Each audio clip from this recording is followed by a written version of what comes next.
Nitwa Rudasingwa Alphonse, ndi umukristo, ndashaka kujya mu ijuru, ndashaka kuzabana n'Imana. Ndagira ngo tuganire amagambo ari mu gitabo cya Zaburi,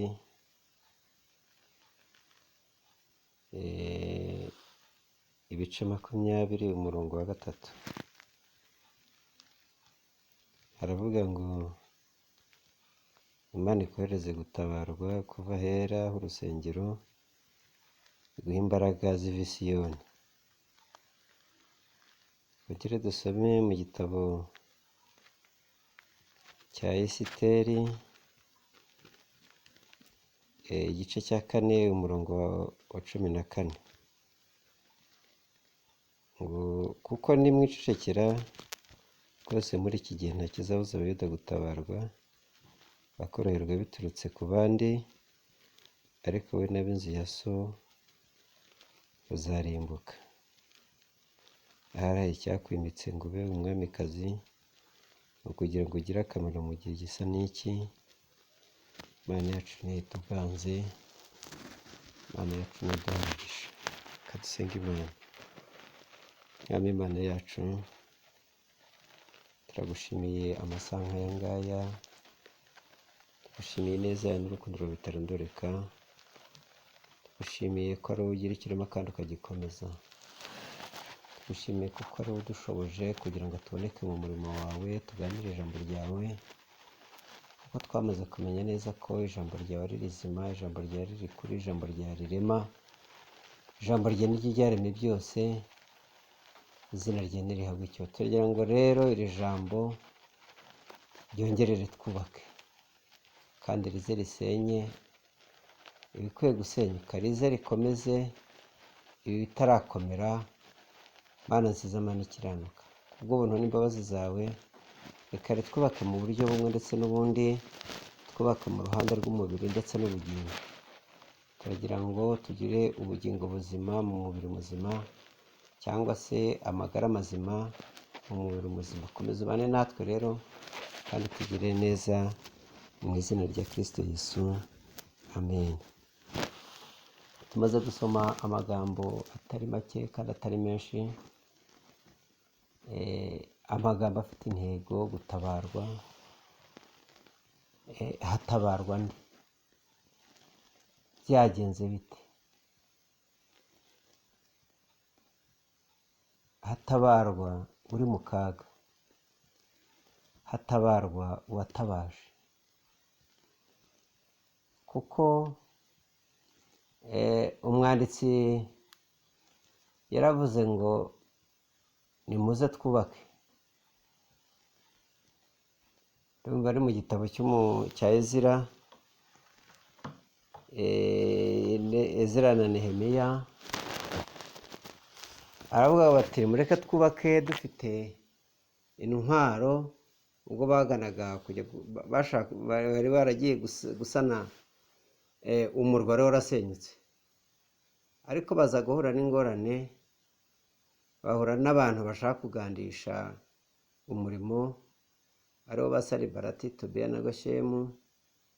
Nuko nibwo harimo uwavuze ati manuka duhurire ku kagezi. Aramubwira ati ntabwo nshobora kureka umurimo, ati kuko umurimo ndimo nkora n'uwikubagaho. Ariko muri icyo gihe, kubera ko n'ubundi Yerusalemu hari harasenyutse, harabaye amatongo, abantu bamwe bubakaga n'ubundi bafite ubwoba kubera abashaka kurwanya umurimo w'Imana. Nuko Nehemiya hamwe na Ezira baravuga batumva rero ibi ntabwo ari byo. Abantu bashobora kuba bagira ngo turi abantu basanzwe, nuko bajya inama batumva rero nimwubakisha akaboko kamwe, cyangwa se bamwe baba bari abarinzi, mwubake mufite intwaro. Niko ijambo ry'Imana rivuga ngo akaboko kamwe kubaka kandi gafashe intwaro.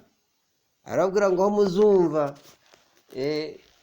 induru zivugiye se cyangwa ikondera, aho niho tugomba gutaha, aho rizavugira hose niho tuzatabarira. nuko bubaka bafite intwaro kugeza ubwo barangije gusana.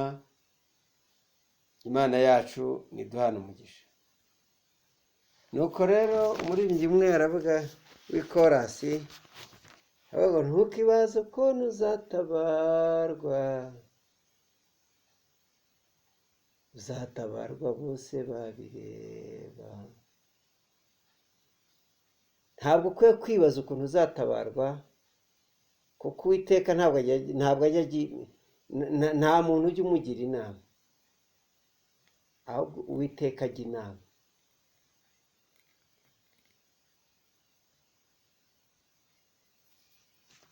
Ibyo rero ni ibintu bikwiye kudufasha, bikatubera igitsika imitima yacu.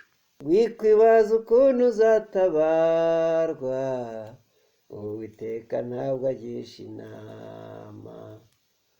Uzatabarwa bose babireba, nk'uko Moridekayi yatabawe.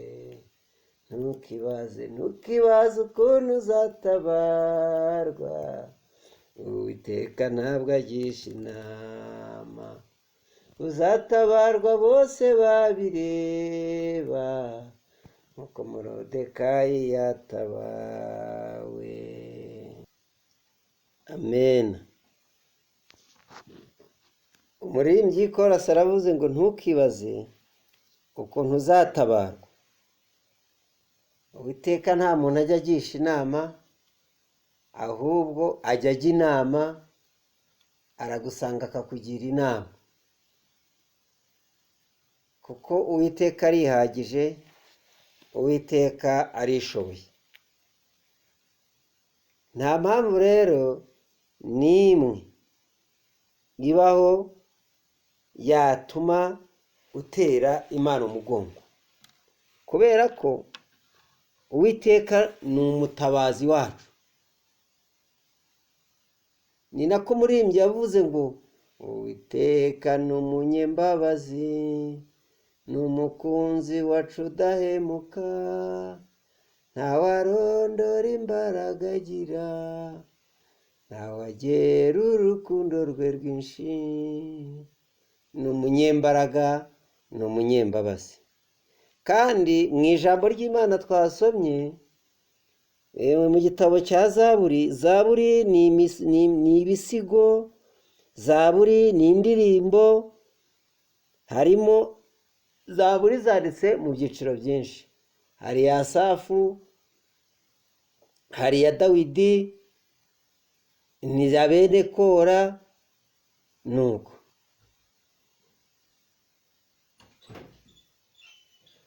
uyu mwanditsi rero yavuze ngo Imana ikoherereze ubutabazi buva ahera h'urusengero. Iyo umuntu ahamagawe n'Imana muri Kristo Yesu, yakira ubushobozi bumugira umutabazi w'abandi. Ntawe utanga icyo adafite, ariko rero Imana ikugarukeho muri ibyo bikugose, ikoresha ubutabazi buva ahera h'urusengero. Ahera h'urusengero mu gihe cy'ihema ry'ibonaniro habaga ibintu bibiri. Habaga intebe y'imbabazi, habaga isanduku y'isezerano, yabaga mu rwabya rwa manu, ibisate byanditseho amategeko 10 n'inkoni ya Aroni yarabije. Rero mu butabazi bw'Imana harimo imbabazi zayo, harimo mana, ryo jambo ryayo ririnda rikanatunga abantu bayo mu isi imeze nk'ubutayu. Ibisate by'amategeko bisobanura ubuyobozi bw'urugendo. Inkoni Aroni yarabije ni ubutware cyangwa ubuzima bwa Kristo muri twe. Iyo dufite Kristo tuba dufite ubutabazi. Kandi umwanditsi wa Zaburi yaravuze ngo iyo tugufite nta wundi murengezi twifuza. Iyo tugufite nta bundi butabazi tuba dukeneye, wowe uba uduhagije. uri Imana ikomeye, uri Imana iri hejuru ya byose. Amin. Nuko rero bene data, Imana turebere mu mbabazi zayo nanone iturindisha icyo yatuvuzeho, kandi ikinatuvugaho bingane no gutabarwa mu buzima n'imibereho, kabone niba ubutayu bwaba butahindutse, twumve kandi twumvire ubuyobozi bwayo, tube bazima mu mwuka. hariho umuntu wacu imbere. Imana nigutabara ukabimenya ukabaho, ubwo buzima uzajya ku itabaro ry'abandi. Amina. Nuko Imana ikomeze kutugirira neza, Imana itwiteho kandi turengere. Intego y'ijambo, intego y'ijambo tumaze gusoma ni ubutabazi buturuka ahera ho mu ijuru. Dutangira twavuze ngo umuntu atabarwa, ninde utabarwa? Byagenze bite? Hatabarwa uri mu kaga, kandi hatabarwa uwatabaje. Imana nidukomeze, Imana niturengere. Kandi nta wundi mutabazi dukeneye iyo dufite Kristo. Umutabazi wacu niwe Kristo. Umuririmbyi wa 27 mu Gakiza aravuga ngo umutabazi wacu Yesu, twese tuguhungireho kandi tuguhimbaze, ngo niwe watwitangiye kera, ngo twari imbohe za Satani, Yesu aratubohora. Ubutabazi bwawe gusa nibwo bwadutabara.